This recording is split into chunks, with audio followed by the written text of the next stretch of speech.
안녕하세요. 임플란트 타이거입니다. 동병상련, 같은 병을 앓는 사람들끼리 서로 가엾게 여긴다 하는 뜻인데요. 같은 병을 알아봐야 그만큼 같은 상황이 되어봐야 얼마나 어려운 처지인지를 서로 이해할 수 있다는 뜻입니다. 최근 의료 대란 때문에 많은 환자들이 힘들어하고 있습니다. 어떤 사람들은 충분히 치료할 수 있는 시간을 놓쳐서 팔다리를 잃어야 하는 안타까운 사연들도 전해지고 있고요. 또 어떤 사람들은 부모님을 잃어야 하는 바람 앞에 등불처럼 초조해하고 있습니다. 정말 내 주위에 아픈 사람이 있다면 지금의 의료 대란, 의사들의 무책임한 행동들은 비난받아야 마땅한데요. 그럼에도 불구하고 일단 내 주위에 이런 아픈 사람들이 있다면 앞으로 병원 갈 때 어떤 것들이 직접적으로 바뀌는지 내용을 꼼꼼하게 알고 계셔야 합니다. 자, 정부에서 발표한 자료를 보면서 설명드리겠습니다. 우선 한시적으로 비대면 진료를 전면 허용한다 이렇게 밝혔습니다. 종료되었다 하더라도 기존에 있었던 시범 사업 기준을 다시 적용하겠다라고 밝혔습니다. 우리가 지난 코로나 시절에 이렇게 비대면 진료를 해봤는데요. 정말 편리하게 활용하시는 분들 많았습니다. 그래서 앞으로는 의사들의 집단 행동이 끝난다 하더라도 비대면 진료 조금씩 허용될 가능성도 커졌습니다. 자, 그리고 보건 위기 단계, 경계 단계에서 심각 단계로 상향했습니다. 이렇게 심각 단계로 상향됐을 때 정말 많은 부분들이 달라지는데요.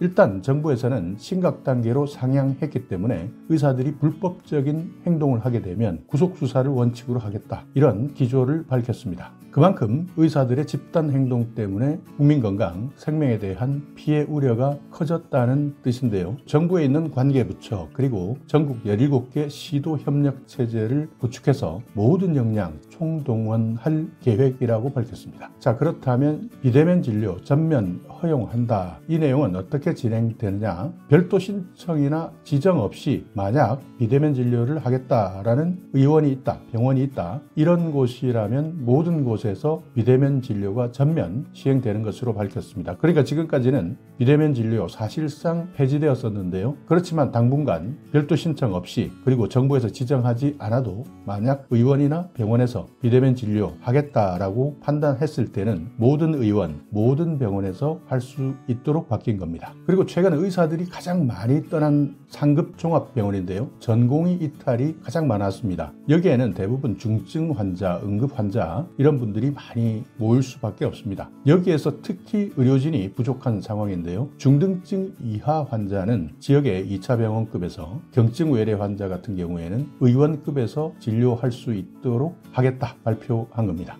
지금 현재 나의 몸 상태, 내 주위에 계신 분들의 몸 상태를 잘 확인하셔서 2차 병원급이나 일반 의원에서도 진료받을 수 있도록 한 겁니다. 그래서 병원급이나 의원급, 만약 의사가 안전하다고 판단했을 때는 초진도 비대면 진료를 하고요. 재진도 모두 비대면 진료를 할 수 있도록 한 겁니다. 그리고 비대면 진료 정말 편리하기 때문에 수요가 급증할 가능성을 고려해서 과거에는 한시적으로 비대면 진료 그리고 조제 실시 비율 제한했었고요. 또 환자가 같은 의료기관에서 한 달에 2번 이상 비대면 진료는 하지 않도록 적용했습니다. 그렇지만 이번 의료 사태가 해결되기 전까지는 비대면 진료 비율, 조제 실시 비율 30% 제한 없앱니다. 환자 2번 이상 비대면 진료 받아도 문제 없습니다. 자, 또 하나 알고 계셔야 되는 부분은요. 군병원 그리고 보훈병원, 산재병원 이런 비상진료 체제 병원들이 있기 때문에 이것도 잘 확인하셔야 됩니다. 국방부에서는 전국 12개 군병원 응급실을 24시간 개방하고 있습니다. 그렇기 때문에 우리 지역 군병원이 어디에 있는지 주민센터나 시군구청에 확인해 두셔야 되고요. 국가보건부에서도 여기에 근무하고 있는 의료진들과 비상진료 대책을 만들었습니다. 그래서 당직 근무도 확대되고 진료 예약 일정도 조정되고 보훈병원의 비상진료 체계도 가동되니까 만약 혹시 가까운 곳에 보훈병원이 있다면 이 내용도 기억해 두셔야 됩니다. 그리고 고용노동부에서 운영하고 있는 9개 산재병원이 있습니다. 여기도 마찬가지입니다. 지방자치단체에 있는 유관기관들도 있는데요. 여기에서도 신속하게 환자를 이송하거나 다른 병원으로 이동할 수 있도록 대비하고 있습니다. 그리고 교육부 같은 경우에는 40개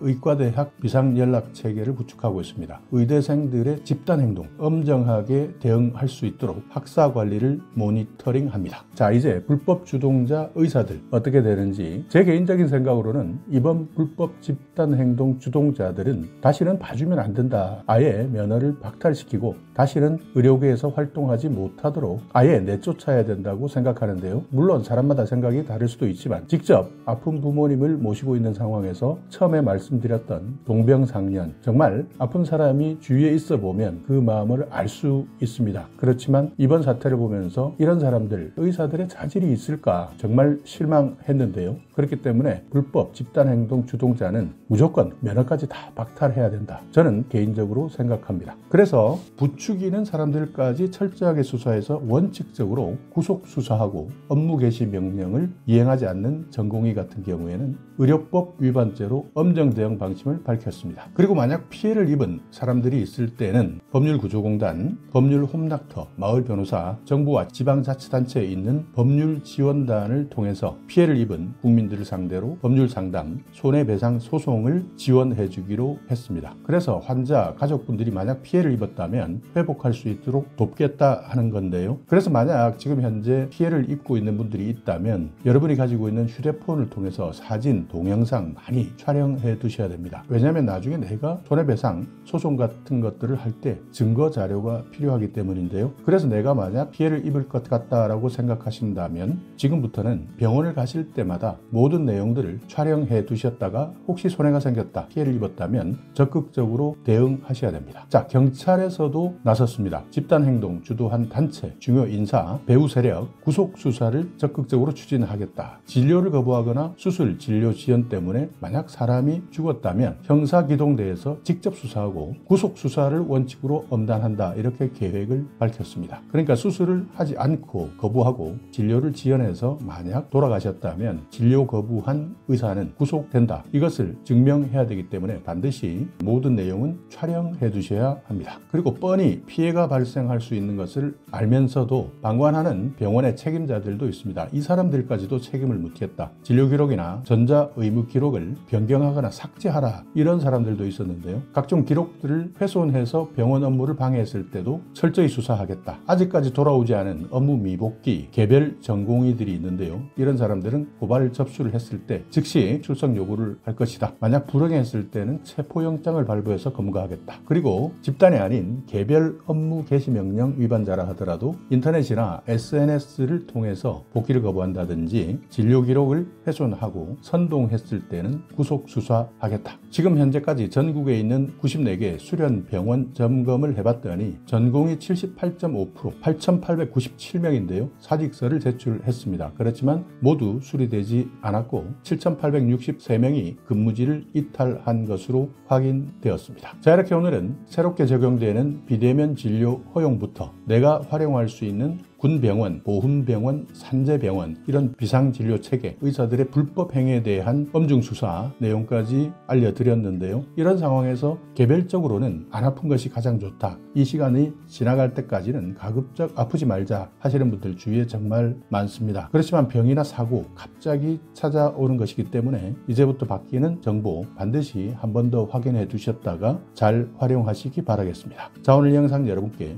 조금이나마 유익한 정보가 있었다면요. 오늘도 구독 그리고 좋아요 부탁드리겠습니다.